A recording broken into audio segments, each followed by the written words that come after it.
BA तृतीय वर्ष विषय हिंदी साहित्य प्रथम प्रश्न पत्र प्रकरण पेसोला की प्रतिध्वनि हिमाद्री तुंग श्रृंग से एवं हिमालय के आंगन में।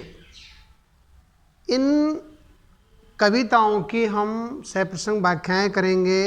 ये तीनों कविताएं छायावाद के प्रवर्तक कवि या छायावाद के आधार स्तंभ प्रमुख कवि जयशंकर प्रसाद द्वारा ये रचित है, सृजित हुई है।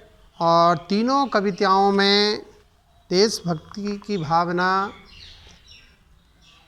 मानव प्रेम से ओतप्रोत कविताएं हैं। इन कविताओं में भारतीय संस्कृति, सभ्यता, राष्ट्र प्रेम, देश प्रेम, मानव प्रेम, प्रकृति चित्रण का बहुत ही सुंदर चित्रण हुआ है। पिछले वीडियो में हमने प्रसाद की पेसोला की प्रतिध्वनि कविता की 3 पद्यांशों की सप्रसंग व्याख्याएं किए। अब हम पहले पेसोला की प्रतिध्वनि कविता है उसके 2 पद्यांश की सप्रसंग व्याख्या करेंगे। उसके बाद में अगली जो कविता है हिमाद्री तुंग श्रृंग से कविता है उसकी सप्रसंग व्याख्याएं करेंगे। पेसोला की प्रतिध्वनि कविता का जो चौथा पद्यांश है, पद है, उसको पढ़ते हैं। अरावली श्रृंग सा समुन्नत सिर किसका, अरावली श्रृंग सा समुन्नत सिर किसका, बोलो कोई बोलो, अरे क्या तुम सब मृत हो।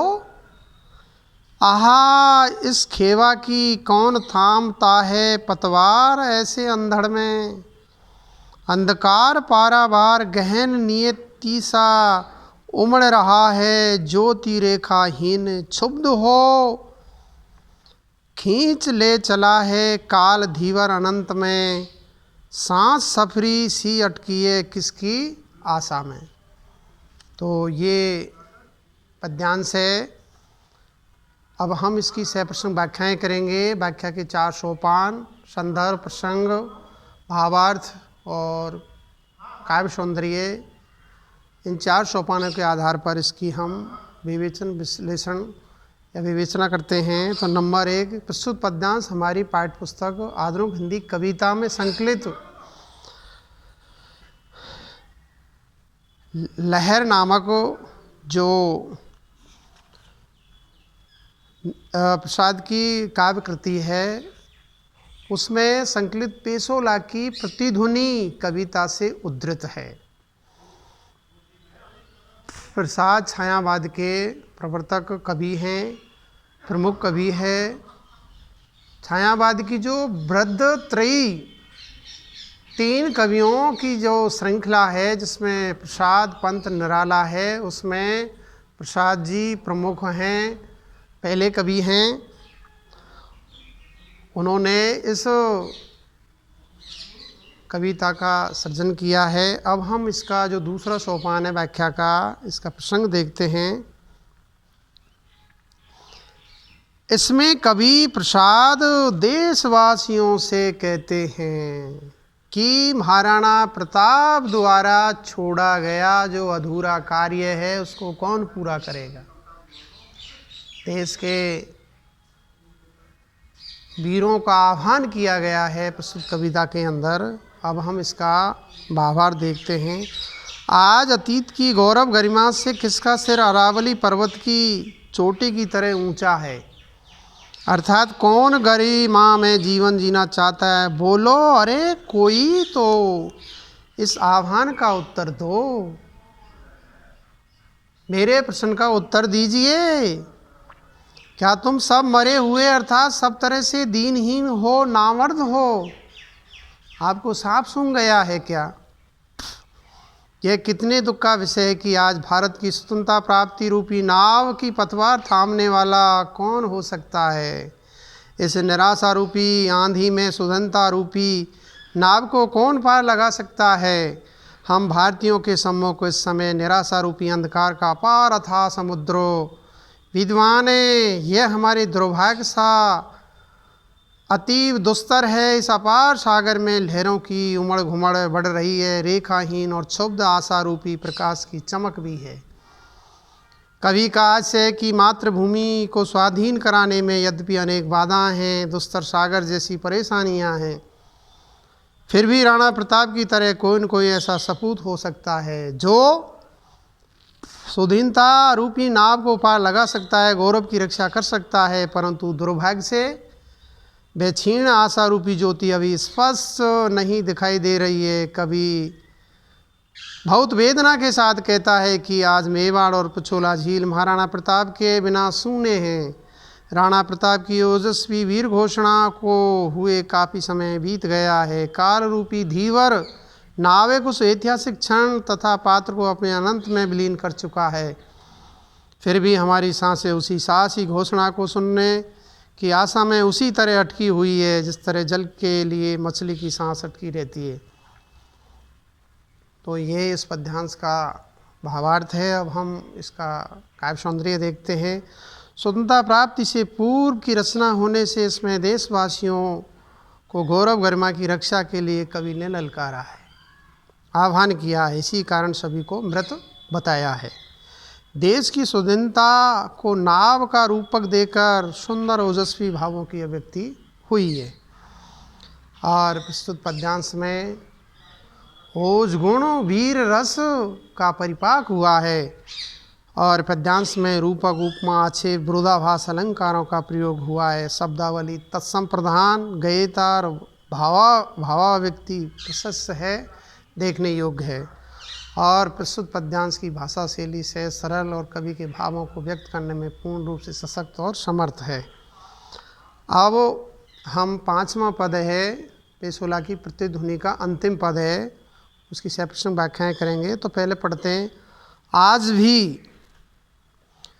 आज भी पेशोला के तलल जल मंडलों में वही शब्द घूमता सा गूंजता विकल है, किंतु वह ध्वनि कहाँ गौरव सी काया पड़ी। माया है प्रताप की वही मेवाड़, किंतु आज प्रतिध्वनि कहाँ है। अब हम इस पद्यांश की सप्रश्न व्याख्या करते हैं 4 सोपानों के आधार पर। तो नंबर 1, इसका संदर्भ। प्रस्तुत पद्यांश हमारी पाठ्य पुस्तक आधुनिक हिंदी कविता में संकलित लहर नामक काव्य कृति में संकलित पेशोला की प्रतिध्वनि कविता से उद्धृत है, अंतिम अंश है। इसके कृतिकार, इसके रचनाकार जयशंकर प्रसाद है, जो कि छायावाद के प्रमुख कवि हैं। संपूर्ण छायावाद की विशेषताएं हम प्रसाद की काव्य कृतियों में देख सकते हैं। तो ये इसका प्रसंग है। अब इसका ये संदर्भ है। अब इसका दूसरा जो सोपान है व्याख्या का, इसका प्रसंग देखते हैं।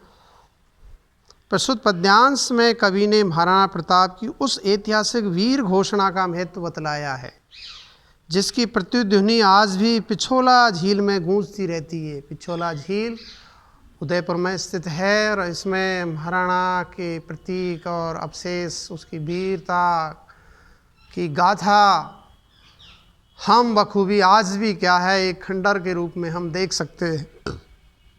तो मेवाड़ के गौरवपूर्ण इतिहास है, उसकी और कभी हमारा ध्यान आकृष्ट प्रस्तुत पद्यांश में कर रहा है।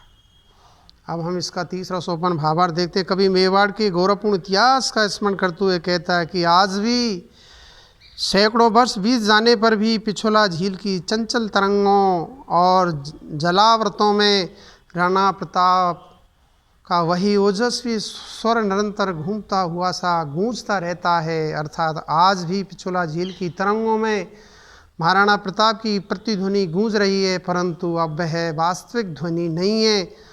महाराणा प्रताप की वह गौरवमयी स्वतंत्र भावना आज भी सभी को आकर्षित करती रहती है। वीर भूमि मेवाड़ भी वही है, परंतु महाराणा प्रताप की वह वीर घोषणा वाली प्रतिध्वनि नहीं सुनाई दे रही है। भाव यह है कि मातृभूमि की स्वाधीनता और गौरव की रक्षा के लिए राणा प्रताप जैसा ओजस्वी स्वर आज लुप्त हो गया है। आज किसी के भी मुख से वह ध्वनि नहीं सुनाई दे रही है। ये बड़ी विचित्र स्थिति है, ये मलाल का विषय है। तो ये इसका भावार्थ है। अब हम इसका विशेष देखते हैं, कलात्मक साहित्यिक सामाजिक विश्लेषण देखते हैं। व्याख्या का चौथा सोपान है।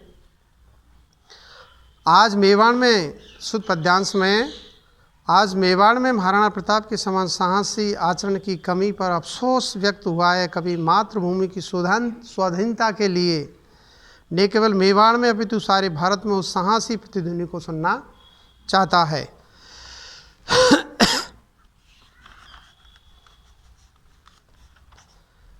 कवि राष्ट्रहितार्थ चिंतामग्न है कि आज देश में महाराणा प्रताप जैसे वीर और प्रतापी लोग नहीं हैं, जबकि देश को उन जैसे वीर और देशभक्तों की आवश्यकता है।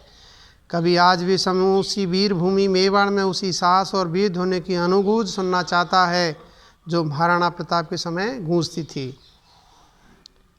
और प्रस्तुत पद्यांश में रूपक उपमा आक्षेप अलंकारों का प्रयोग हुआ है। पद योजना भावपूर्ण एवं गयता प्रशस्त है और इसकी पद्यांश की भाषा शैली सहज सरल और प्रभावी है। कवि के भावों को व्यक्त करने में पूर्ण रूप से सशक्त और समर्थ है।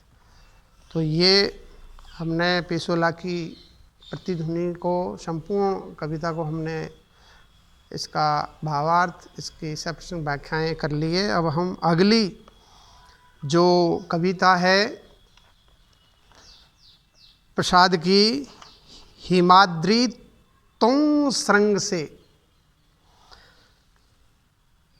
ये कविता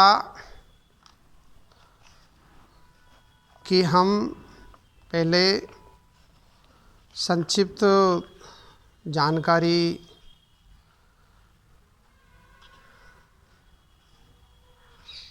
लेते हैं।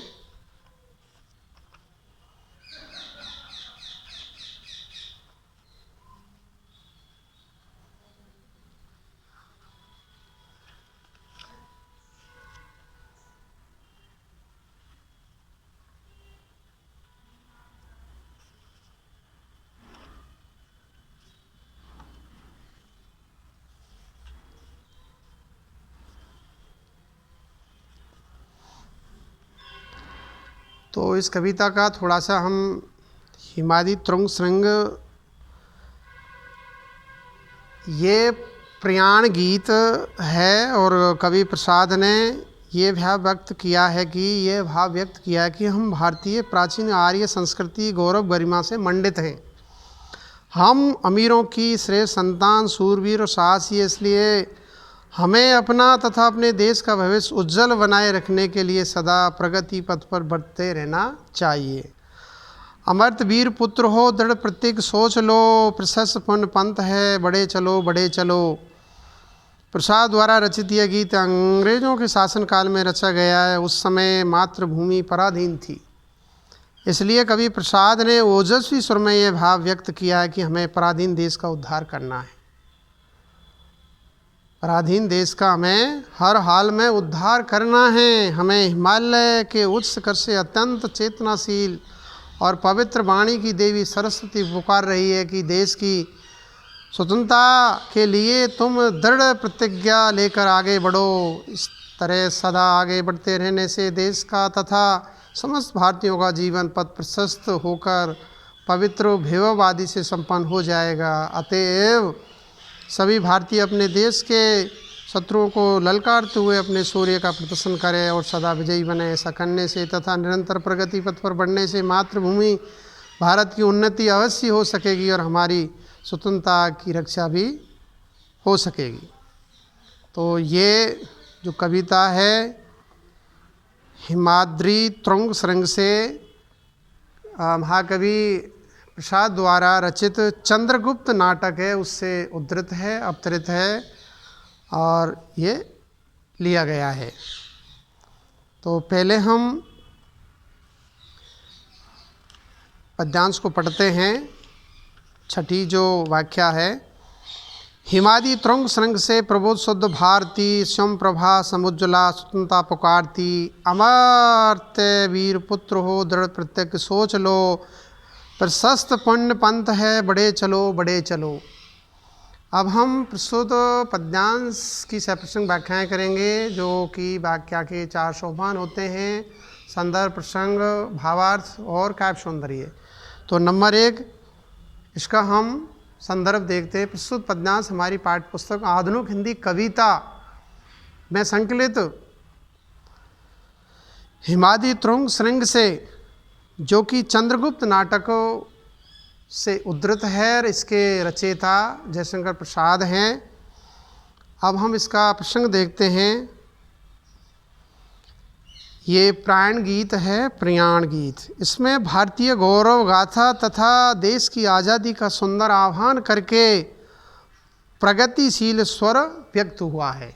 ये इसका प्रसंग हो गया। अब हम इसका भावार्थ देखते हैं। कवि कहता है कि हिमालय पर्वत के ऊंचे शिखर से अत्यंत चेतनाशील, पुनर्जागरण से पूर्ण, पवित्र और वाणी की देवी सरस्वती अपनी समुज्ज्वल प्रभा को बिखेरती हुई हमें स्वतंत्रता के लिए पुकारती है। वह भारती हमें कहती है कि तुम सब भारतीय अमीरों की श्रेष्ठ संतान हो। तुम अपनी स्वतंत्रता की रक्षा के लिए दृढ़ प्रतिज्ञ बनकर सोच लो। तुम्हारा भविष्य उज्ज्वल है, तुम्हारा भावी जीवन पथ प्रशंसा योग्य पुण्यों से भरा हुआ है, इसलिए तुम सावधान रहकर निरंतर बढ़ते चलो। प्रगति के विस्तृत मार्ग पर निरंतर आगे बढ़ते रहो तथा मातृभूमि भारत की उन्नति करते रहो। अब हम इसका भाव सौंदर्य या इसका कलात्मक सौंदर्य या इसका काव्य सौंदर्य देखते हैं। इस प्राण गीत में भारत भूमि की समुन्नति, सर्वोन्नति एवं स्वतंत्रता के साथ देशभक्ति की भावना व्यक्त हुई है। और प्रस्तुत पद्यांश की जो शब्दावली है वो तत्सम शब्दावली है, ओजस्वता और आत्मगौरव का स्वर गीता के अनुरूप है।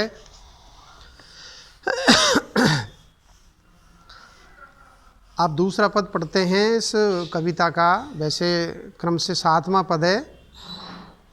असंग कीर्ति रश्मियाँ विकीर्ण दिव्य दहासी, सपूत मातृभूमि के रुको न सूर साहसी। ए राती सैन्य सिंधु में सुवाड़वा अग्नि से जलो, प्रवीर हो जयी बनो बढ़े चलो बढ़े चलो। अब हम प्रस्तुत पद्यांश की सप्रसंग व्याख्या करेंगे, जो व्याख्या के 4 सोपान हैं: संदर्भ, प्रसंग, भावार्थ और काव्य सौंदर्य के आधार पर। तो नंबर 1 प्रस्तुत पद्यांश हमारी पाठ्य पुस्तक आधुनिक हिंदी कविता में संकलित हिमादि तुरंग श्रृंग नामक कविता से उद्धृत है। ये कविता चंद्रगुप्त नाटक से उद्धृत है, अवतरित है, और इसके रचयिता जयशंकर प्रसाद, जो कि छायावाद के प्रमुख कवि हैं। अब हम इसका प्रसंग देखते हैं। प्रस्तुत पद्यांश में भारतीयों को सदा प्रगति पथ पर बढ़ते हुए शत्रुओं को परास्त करने का प्रेरणादायी स्वर व्यक्त हुआ है। अब हम इसका भावार्थ देखते हैं। कवि प्रसाद जी कहते हैं कि ये भारत भूमि के सपूतों, तुम निरंतर आगे बढ़कर असंख्य कीर्ति रश्मियों का प्रसार करो और उन्हें आकाश से दहकती हुई लाली की तरह अथवा बाड़वा अग्नि की तरह सब और बिखेर दो, अर्थात उज्ज्वल यश को आलोकित कर दो। तुम शौर्य युग तथा साहसी हो, इसलिए आगे बढ़ने से न रुको। तुम शत्रुओं की सेना रूपी समुद्र में उद्दीप्त बाड़वाग्नि, समुद्र की आग होती है बड़वाग्नि जिसे कहते हैं, दावाग्नि वन की आग होती है, और जठरानल या जठराग्नि पेट की आग होती है। इस तरह 3 तरह की अग्नि होती है। तो बाड़वाग्नि की तरह अपना तेज फैलाते रहो, अर्थात शत्रु सैन्य को संतप्त करते रहो। तुम श्रेष्ठ पराक्रमी वीर हो, इसलिए विजयी बनो और प्रगति के मार्ग पर निरंतर बढ़ते रहो। मातृभूमि की उन्नति हेतु बढ़ते चलो बढ़ते चलो। तो ये इसका भावार्थ हो गया। अब इसका हम कलात्मक सौंदर्य, साहित्यिक सामाजिक विश्लेषण देखते हैं। यह एक प्रयाण गीत उस काल में रचा गया जब समस्त भारतवासी स्वतंत्रता संग्राम में सन्नद्ध थे। प्रयत्नशील थे। इसमें कवि ने भारतीयों को शत्रु सेना का प्रखरता से सामना कर विजयी बनने का स्वर व्यक्त किया है। प्रस्तुत पद्यांश की शब्दावली तत्सम प्रदान है। इसमें आत्मगौरव और ओजस्वता के साथ देशभक्ति का भाव व्यक्त हुआ है और प्रस्तुत पद्यांश में उपमा रूपक अलंकारों का सुंदर प्रयोग हुआ है और गेयता भावानुरूप है और प्रस्तुत पद्यांश की भाषा शैली सहज सरल सुबोध और कवि के भावों को व्यक्त करने में पूर्ण रूप से समर्थ और सशक्त है। अब हम प्रसाद की जो तीसरी कविता है हिमालय के आंगन में, हिमालय के आंगन जो कविता है वो प्रसाद द्वारा रचित स्कंदगुप्त नाटक के पांचवें अंक में ये संकलित है। तो हिमालय के आंगन में भारतीय संस्कृति और भारत की जो महिमा है उसका गौरव और गुणगान है वो इस कविता के अंदर कवि प्रसाद ने किया है। तो हम इस कविता का पहला अंश या 8वां जो पद्यांश है उसकी हम सप्रसंग व्याख्याएं करेंगे।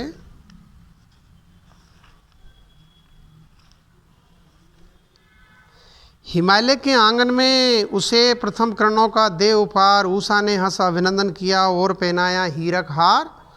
जगे हम लगे जगाने विश्वलोक में फैला फिर आलोक, व्योम तम पुंज हुआ तब नाश अखिल संस्कृति हो उठी अशोक। बिमल वाणी ने बीणा ली कमल कोमल कर सप्रीत, सप्त सुर सप्त सिंधु में उठे छिड़ा तब मधुर शाम संगीत। बचाकर बीज रूप से सृष्टि नाव पर झेल प्रलय का शीत, अरुण केतन निज हाथ वरुण पथ में हम बढ़े अभीत। अब हम व्याख्या के 4 सोपानों के आधार पर इस पद्यांश की सप्रसंग व्याख्याएं करेंगे। 4 सोपान संदर्भ, प्रसंग, भावार्थ और काव्य सौंदर्य होते हैं। इनके आधार पर इसका हम विवेचन विश्लेषण करते हैं। तो नंबर 1 इसका संदर्भ देखते हैं। पहले प्रस्तुत पद्यांश हमारी पाठ्य पुस्तक आधुनिक हिंदी कविता में संकलित प्रसाद द्वारा रचित स्कंदगुप्त नाटक से उद्धृत भारत की संस्कृति और गौरव और गरिमा से युक्त कविता हिमालय के आंगन में से उद्धृत है, अवतरित है, ली गई है। ये प्रसाद का एक अच्छा नाटक है, ऐतिहासिक नाटक है जिसमें भारत की गौरव और गरिमा है उसका चित्रण किया गया है। तो ये इसका संदर्भ हो गया। अब हम इसका प्रसंग देखते हैं। प्रस्तुत पद्यांश में कवि ने देशवासियों को भारत की महिमा के संबंध में उद्बोधित किया है, उनका आह्वान किया है कि हमारी सभ्यता और संस्कृति है उसको पहचानो। अब हम इसका भावार्थ देखते हैं। कवि भारत की महिमा को वर्णित करता हुआ कहता है कि हिमालय की तलहटी में बसे भारत को उषा सबसे पहले अपने किरणों का उपहार देकर हीरों की माला पहनाकर इसका अभिनंदन करती है। अर्थात सबसे पहले इस देश की धरती पर सूर्य की किरणें पड़ती है। सूर्य उदय पहले भारत भूमि में होता है और उनमें ओस की बूंदें हीरों की माला की तरह चमक उठती है। सबसे पहले हम जागे, हमें जागृति आई। इसी देश में सबसे पहले सभ्यता का उदय हुआ, ज्ञान का जागरण हुआ और उस ज्ञान का प्रकाश फिर संसार के अन्य देशों में फैला। ज्ञान के उस प्रकाश से आकाश में संपूर्ण विश्व में व्याप्त ज्ञान के अंधकार का नाश हुआ। संपूर्ण विश्व में ज्ञान का उदय हो जाने से सुख शांति और मानवता का प्रसार हो गया। कवि कहता है कि ज्ञानालोक का प्रसार होने से इस तरह सारा वातावरण मधुर हो गया, सुंदर बन गया, मधुर हो गया कि उससे वाणी की देवी सरस्वती प्रसन्न हो उठी।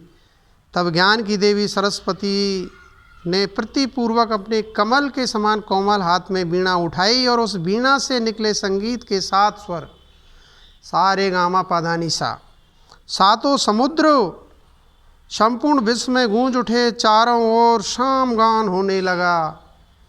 खंड प्रलय के समय हमारे आदि पुरुष मनु सृष्टि के पुनर्निर्माण के लिए आवश्यक तत्वों को लेकर नौका में सवार हुए। प्रलय काल की भयानक शीत को सहन करके भी भारतीय संस्कृति के प्रतीक भगवा ध्वज को लिए प्रलय समुद्र में आगे बढ़ते रहे और इसी प्रकार सृष्टि को पूर्ण नाश से बचा लिया।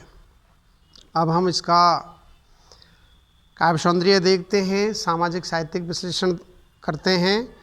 कवि ने भारत के अतीत का गौरवगान किया है, जो प्राचीन सभ्यता और संस्कृति है उसका स्मरण किया है। प्राचीन काल में भारत जगत गुरु रहा है, क्योंकि इसी ने संपूर्ण संसार को ज्ञान दिया है। प्रस्तुत पद्यांश की शब्दावली भावपूर्ण और तत्सम प्रधान है। अनुप्रास, यमक, रूपक और काव्यलिंगी अलंकार का सुंदर प्रयोग प्रस्तुत पद्यांश में हुआ है और पद्यांश की भाषा शैली से सरल सुबोध और कवि के भावों को व्यक्त करने में पूर्ण रूप से सशक्त और समर्थ है। अब अगला जो पद है नमा, सुना है दधीची का वह त्याग हमारी जातीयता विकास। पुरंदर ने पवी से लिखा, अस्थि युग का मेरे इतिहास सिंधु सा विस्तर और अथा एक निर्वासित का उत्साह। दे रही अभी दिखाई भग्न रत्नाकर में वैरा। धर्म को ले लेकर जो नाम हुआ करती बलि कर दी बंद। हमें ने दिया शांति संदेश सुखी होते देकर आनंद। विजय केवल लोहे की नहीं धर्म की रही धरा पर धूम। भिक्षु होकर रहते सम्राट दया दिखलाते घर घर घूम। अब हम प्रस्तुत पद्यांश की 4 व्याख्या के सोपानों के आधार पर इसका विवेचन विश्लेषण करते हैं। तो नंबर 1 संदर्भ, प्रसंग, भावार्थ और काव्य सौंदर्य। तो नंबर 1 देखते हैं इसका संदर्भ। प्रस्तुत पद्यांश हमारी पाठ्य पुस्तक आधुनिक हिंदी कविता में संकलित प्रसाद द्वारा विरचित स्कंदगुप्त नाटक में हिमालय के आंगन में कविता से उद्धृत है, अवतरित है, लिया गया है।